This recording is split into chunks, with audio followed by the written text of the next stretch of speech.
bilan sahibi avlod bo'ladi. Va shuni qozosini bir oy masalan ro'zasini jeydilar. Shuni qozosini ba'd az ro'za o'tgandan keyin ya masalan bu vaqt fursatida bir oy komil tutadiman ya bir oy komilda har oyga bo'lib tutadiman. Shuni bu savolni ayting. Mata bir oy xuddi tutadi, bir oy komil tutadi. Shuni ham bir oy mukammal komil tutaman ya har oyga 5 kun, 10 kun bo'lib har oyga tutgan bo'ladimi?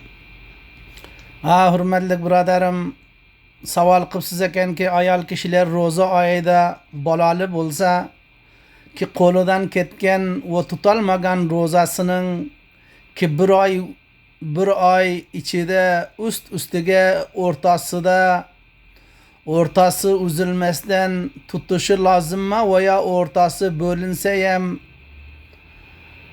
ijtima qilmasmi?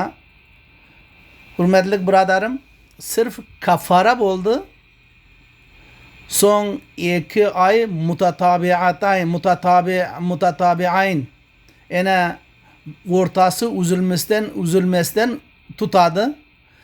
Kafaradan boshqa ayol bachchali bo'lsa va yoki ayol kishilarning oylig'i kelib qolsa va yoki ayol kishilarning bolasi sut yemolmay qolayotgan bo'lsa, bu suratlarda mukammal jesa bo'ladi.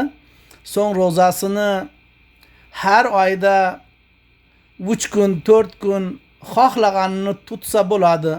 Va ya agar xohlasa mukammal tutsin, o'zini ixtiyori.